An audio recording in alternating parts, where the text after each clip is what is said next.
Do you remember the sky? A real blue sky. It's been 10 years. 10 years since we last saw it unobscured by the filthy green haze of the aliens. 10 years since the day we call the Fall.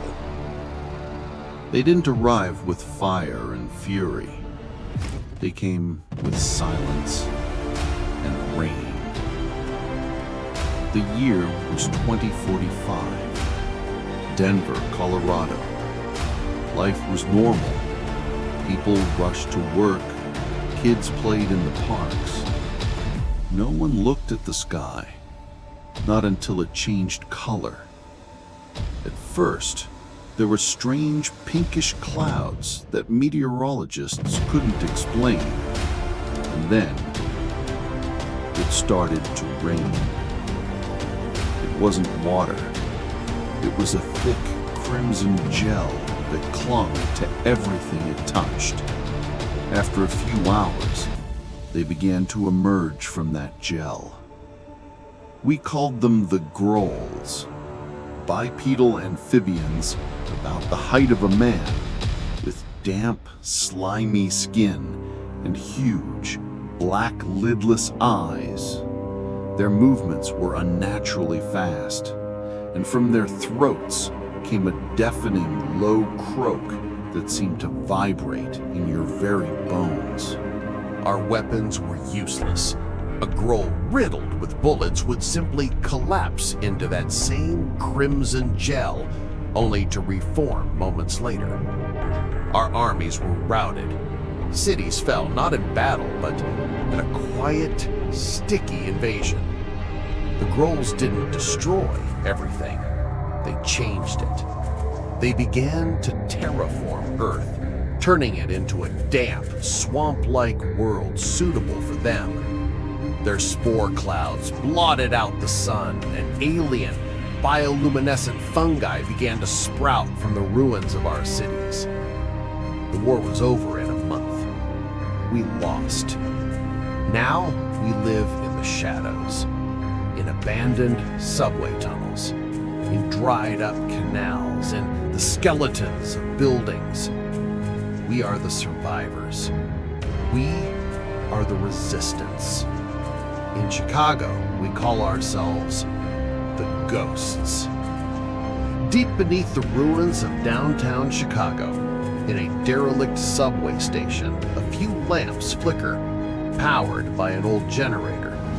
On the wall hangs a faded city map, covered in red and green markers. Leaning over a table is Jack, a rugged 40-year-old with a scar cutting through his eyebrow. His eyes hold a decade of exhaustion, but not despair. Before the Fall, he was a firefighter. Now, he's the leader of the Ghosts. All right, listen up. The small group gathered around him falls silent. Among them is Maya, a young woman with glasses holding a tablet. She's the brains of the operation, a tech specialist who knows how to break Grol's systems. Maya's got something for us. This is the Willis Tower, or what's left of it. The Grols have turned it into one of their incubators. But that's not what's important. Our scouts have confirmed, on the 103rd floor, the old sky deck, they've set up a communications hub. It coordinates all patrol units in the entire Midwest sector. Too heavily guarded. Yes, but I found a loophole. Every night at 3:17 a.m. exactly, the system reboots. It syncs data with their main hive. For exactly 7 seconds, the motion sensors from floor 99 to 104 go dark. 7 seconds. That's our window to upload a virus I wrote. A nervous murmur ripples through the group. It's a suicide mission. The virus will blind them for 30 minutes. It's enough time to evacuate Rico's group from the Lincoln Park zone. They're trapped, running out of supplies. This is their only chance. Jack is silent for a long moment, staring at the map. Finally, he looks up.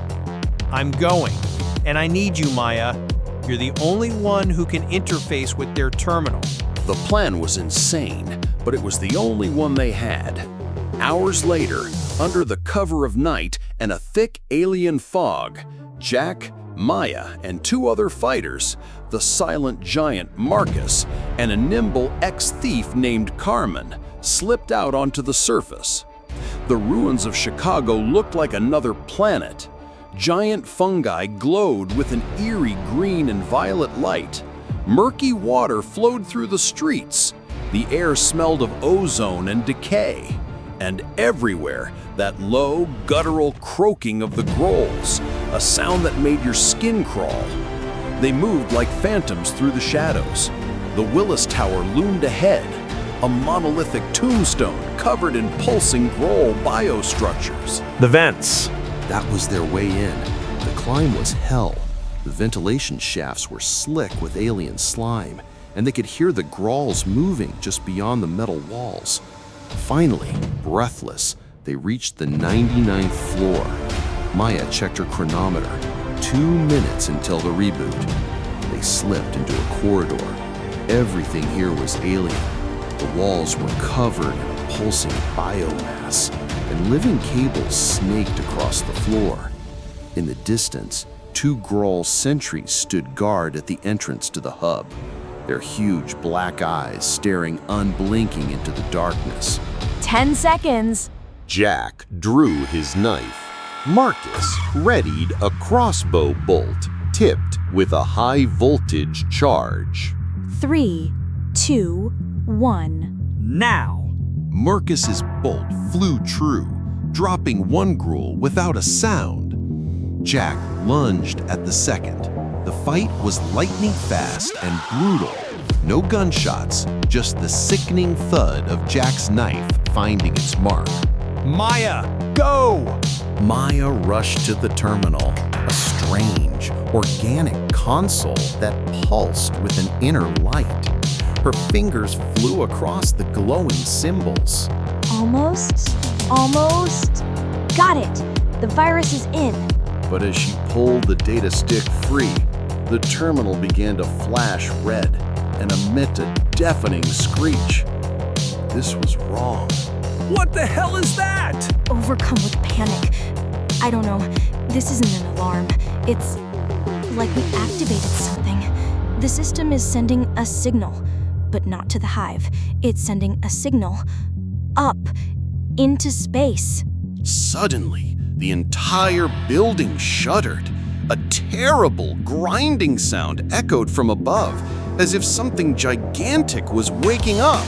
Move! Marcus, Carmen, back to the shaft. As they fled, Maya glanced back through the massive window of the communications hub, up at the black, smog-filled sky. And then she saw it. High above the clouds, one by one, red lights began to ignite. So many red lights, more than anyone had ever seen before. They hadn't triggered an alarm.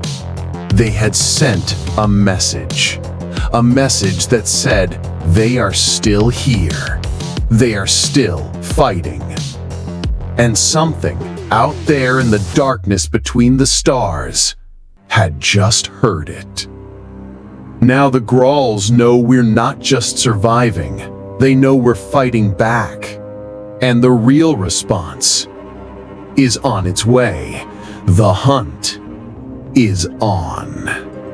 What did Jack and Maya truly activate in the Willis Tower? Was it a call for Grol reinforcements or something far worse? And what about Rico's group trapped in Lincoln Park? Will they make it out during the 30-minute blackout? Post your theories and ideas in the comments below.